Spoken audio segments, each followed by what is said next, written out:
இந்த ஒரு உரத்தை அடினியம் செடிகளுக்கு கொடுக்கறது மூலயமா அடினியம் செடிகளில் அதிகமான பச்சை பசேல்னு இலைகள் வரும். அது மட்டும் இல்லாமல் சீக்கிரமாக மொட்டுக்கள் வைக்க ஆரம்பிக்குங்க.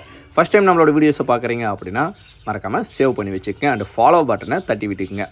NPK அப்படின்னு சொல்லக்கூடிய ஆல் 19 1 கிராமை 1 லிட்டர் தண்ணியில் மிக்ஸ் பண்ணணும். நம்ம என்ன பண்ணியிருக்கோம் அப்படின்னா 1 கிராமை எடுத்து 1.5 லிட்டர் தண்ணியில் மிக்ஸ் பண்ணிக்கிறோம். கான்சன்ட்ரேஷன் அதிகமாக கொடுத்துட்டீங்க அப்படின்னா இலைகள் எல்லாமே பர்னிங் ஆக ஆரம்பிச்சிடும். அதனால் கொஞ்சமான கான்சன்ட்ரேஷனில் செடிகளுக்கு இதை ஊற்றி விட போகிறோம். தம்பி ஸ்ப்ரே பண்ணலாமா அப்படின்னா கண்டிப்பாக ஸ்ப்ரே பண்ணலாம். தோட்டத்தில் இருக்கக்கூடிய எல்லா செடிகளுக்குமே இதை ஸ்ப்ரே பண்ணலாங்க.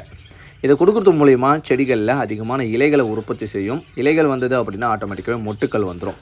ஆனால் முக்கியமான விஷயம், இலைகள் வரலனாலுமே டைரெக்டாக மொட்டுக்கள் வைக்கிறதுக்கு அடினியம் செடிகளில் நிறைய சான்சஸ் இருக்குது. இந்த மாதிரி எடுத்து நம்ம என்ன பண்ணுறோம் அப்படின்னா ஒரு ஜக்கில் எடுத்து எல்லா செடிகளோட வேர் பகுதியிலையுமே மந்த்லி ஒன்ஸ் NPKவை கொடுக்குறது மூலிமா சூப்பராக இலைகள் வர ஆரம்பிக்கும்.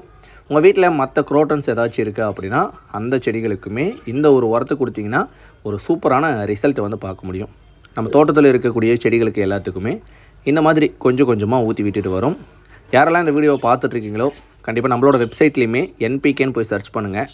இல்லை உங்களுக்கு நியர்பை உரக்கடை இருக்குது அப்படின்னா அந்த இடத்துலையுமே போயிட்டு இந்த உரத்தை வாங்கி செடிகளுக்கு யூஸ் பண்ணிக்கலாம். நிறைய கார்டனிங் வீடியோஸ் நம்மளோட ஐடியில் இருக்குது. மறக்காமல் ஃபாலோ பட்டனை தட்டி விட்டுட்டு யாருக்கெல்லாம் செடி வளர்க்கணும்னு நினைக்கிறீங்களோ நம்மளோட ரெகுலர் வீடியோஸ் பார்க்குறது மூலயமா உங்களோட வீட்லேயுமே நிறைய செடிகள் வந்து வளர்த்துக்க முடியுங்க. ஒரு வழியாக எல்லா செடிகளுக்குமே ஊற்றி விட்டாச்சு.